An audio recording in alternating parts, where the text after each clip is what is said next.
Senator Tim Scott. Senator, good to see you this morning. Good morning. Thank you very much, Joe. Good to be back with y'all. Hope you're doing well. What do you want to know? What do you want to know? What do you think Democrats want to know? We're talking to Senator McCormick, and they're just going to want to know all about his millions or something, and you're going to get rid of them, and how'd you do it, and why are you so rich, and why don't you pay more in taxes? Or are they going to get substantive? What do you think?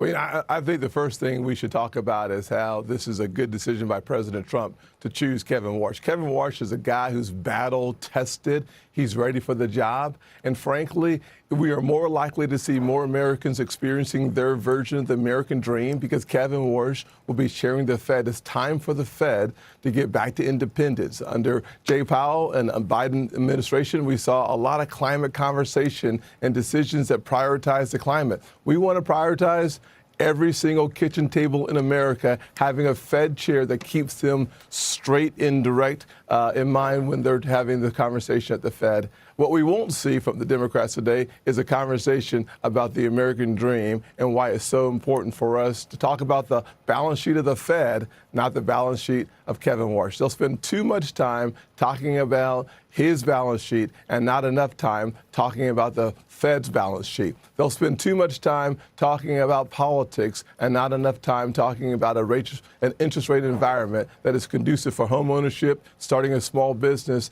and making sure that the average person in this country has more money in the economy and less money parked on the sidelines. Mr. Chairman, Senator McCormick, Robert Kaplan, and among others, all saying it'd be nice. Actually, it was Robert Kaplan. I don't know if the senator weighed in on that. It'd be nice if Jay Powell left in May, as planned, it left the Fed completely, and that Kevin Warsh was in for that June meeting, that it's very important. How do we get there? And is it possible that your committee could take over for the Justice Department on this probe into the cost overruns or the congressional testimony about those overruns? Has there been any discussion for you to do that? Yeah, so we've had a lot of conversations within committee members talking about the important role that we play from an oversight perspective. If I had my dream come true as it relates to construction projects at the Fed, I would make it a committee, a special committee established by the Banking Committee. And frankly, we could work with French Hill and the House Financial Services to establish a committee that would have permanent oversight of construction projects under within the jurisdiction of the Banking Committee. Wherever that leads us, we should go. If that leads to a criminal referral, so be it. But give us Kevin Warsh at the Fed so that we have access to all the information necessary.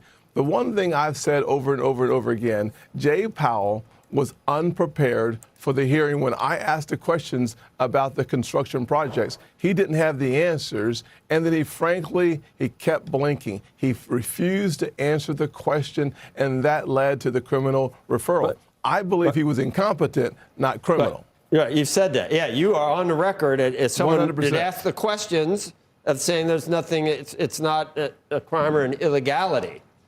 Correct. We should move on by getting Kevin Warsh in the chair so that we have access to all the information that will illuminate what actually happened during the construction process. This is very important. I believe the only way to have complete access to the information is to have Kevin Warsh over at the Fed. With him as chairman, we then, with a special committee for oversight of construction projects, would have the opportunity to share with the American people a thorough and complete investigation, and wherever that investigation takes us, we should go. You know, the president knew full well when he interviewed Kevin and interviewed so many competent people to do this, and eyes wide open chose Kevin Warsh. So he knows that Kevin in the past has been very critical of the Fed for not raising rates when it needed to raise rates. So I can't imagine that he doesn't understand that it's not going to be a rubber stamp, and it could be just as difficult, or he could disagree with Fed Chair Warsh just as much as he might have disagreed with Jay Powell or others. Yeah, the one how do thing you I see believe- that? How do you see that playing out? Kevin Warsh has eyes wide open too. So He you does. think he's got a suit of armor ready to suffer the slings and arrows? I think the word we would associate with Kevin Warsh is resilient. When I talked about it at the beginning, this is a man who's been battle tested. He was there during the crisis. He was there as it was running towards the crisis. So the good news about Kevin Warsh is he's ready for the test, number one. Number two, President Trump chose him because he's an amazing individual who's had private sector and public sector experience. This is going to become very important as we run into the AI future, as we deal with the balance sheet. President Trump wants someone he can depend on, someone he can rely on, someone he can take the guy's word at it. What this is really about is a relationship of trust. When you have a relationship of trust, it allows you to dig deeper into the challenges and, frankly, even agree to disagree without being disagreeable. That relationship did not exist between, frankly, Scott Bessent, perhaps Jay Powell, but it is there between Scott Bessent, our Secretary of the Treasury, of course, and Kevin Warsh, as well as the president. So while we want the Fed to be independent, we also recognize that there has to be collaboration between the administration, Congress, and the Fed. The independence is in making sure they do their job as it relates to the dual mandate. The collaboration is making sure that we all do our jobs on behalf of the American people that need their confidence restored in so many of the institutions in this country. How do we do that? By doing our jobs with them in mind, not ourselves. And that's why purging politics is such a critical component to what you'll hear today and a critical component to the success of the Federal Reserve. And frankly, the success of our economy depends on having a Fed focused on money, not on political priorities. Senator, you think it's going to be possible for a Fed Chair Warsh to shrink the balance sheet? What is it, $7 trillion? I think it's 6.77 trillion, yes. Yeah, but who's counting, right? And there's an interesting notion from Donald Luskin about almost a partnership with Treasury Department to try to offload some of those assets and shrink the balance sheet. Have you had discussions like that at the Banking Committee?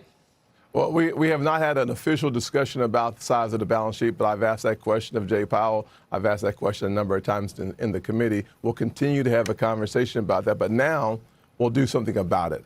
We'll have an opportunity through Oversight with Kevin Warsh as our chair to have our goals harmonized and then to hold him accountable for achieving those goals for the American people. And unwinding that balance sheet over time is critically important, but we have to keep the main thing, which is the long-term health and viability of our economy. And how do you get there? Well, short-term rates do matter, but that long view is what will bring the mortgage rates down. The long view helps us have confidence in the economy, which allows for more entrepreneurs to go forward. In an AI economy, the one thing we should all recognize is that entrepreneurship is going to be one of the major pillars that makes America an incredibly successful economy and country in the future.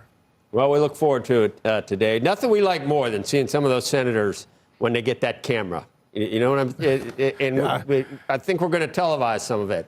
Well, I know you look forward to it too. Yeah. We're going to cut to you. We're going to cut to you really quickly, and you're going to be like, rolling your eyes.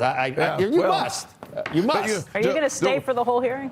I'll be there, no question. One thing we know about Washington, they say Washington is Hollywood for ugly people. I don't know what that really means, but we'll be there and bring your cameras with you. Just